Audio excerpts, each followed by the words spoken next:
És tard. És tard i m'agrada el Vaporwave, però a part d'això, un moment, un moment. Aquells dos vídeos que he fet amb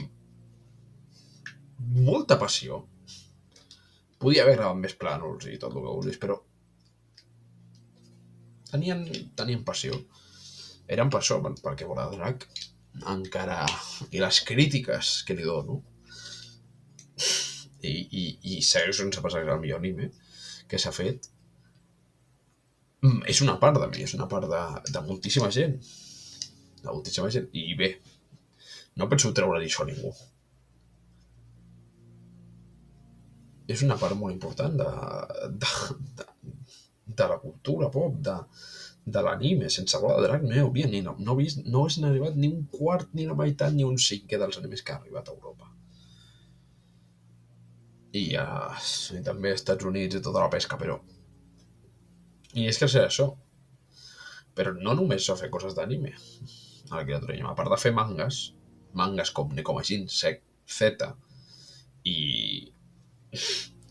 el que ara té un anime, Sadland, sí, Terra de Sorra, o País de Sorra, corregeixo. Encara que l'an també... L'anglès és complicat. No sé, i Blue Dragon també, o sigui, Bola Drac, no sé, va significar molt per mi, però Blue Dragon el vaig veure quan era un nen. Llavors, automàticament no té efectes. Bola Drac, quasi el mateix. No té. Les ulleres de la nostàlgia, se'ls coneix així, i jo sempre que puc me les poso, però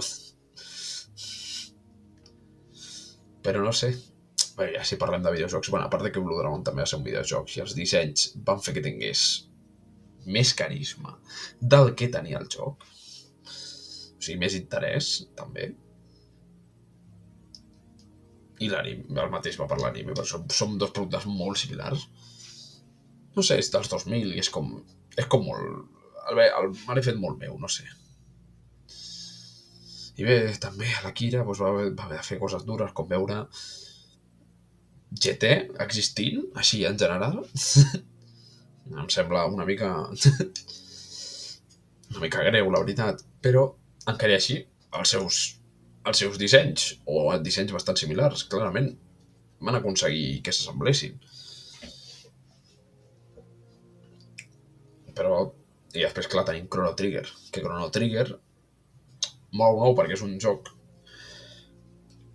molt famós, que va sentar molts precedents, no tants com Dragon Quest, en el que també va col·laborar fent els dissenys durant molts anys, o sigui, fins i tot les últimes entregues encara utilitzen part dels seus dissenys, que són dissenys que els veus 2 segons i dius, pum, ho ha fet el notes aquest. Doncs fins i tot amb allò va marcar, i seguim marcant, clar que sí. I després tenim això, coses tristes com que no he pogut veure l'anime de Sadland, perquè clar, doncs perquè s'ha anat, bàsicament. I bé, no sé, trobo que ho va fer molt bé. I a part d'això, què més demanar-vos? Poseu el Toribot, el nou Tenkaichi Budokai, Què menys, ni que sigui. La gent es posarà molt feliç i ningú us tocarà la pena.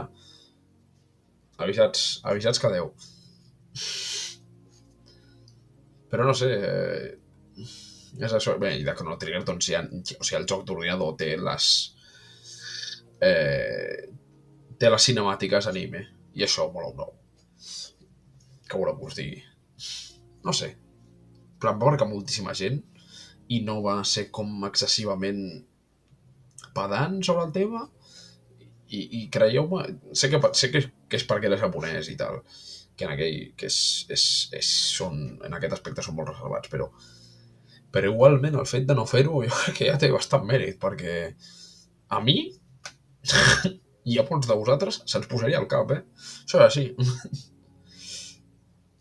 Però no sé, era un tio reservat que va fer moltes coses i va marcar molt i és un bueno, i ara fins i tot a l'Oda li fa homenatges. I Naruto tampoc existiria. I ja sabeu, Naruto i One Piece no existirien, doncs per ell. És culpable dels otakus, aquest home. Però això, tots aquests homenatges, tot això que se li està, tota aquesta mena de referència que se li està fent, és que se l'ha guanyat. Què voleu que us digui? Se l'ha guanyat. Ha fet coses molt bé i jo crec que se li ha de reconèixer. O sigui que vola el rei, a mi què m'expliques? Vinga, adeu. En res tornarem a fer els vídeos normals. Tornarem com si hi hagués aquí un equip. No, tornaré a fer vídeos normals. Però volia fer com aquest petit homenatge. Bueno, aquest petit homenatge per mi no ho és, però per vosaltres sí. Ja m'enteneu.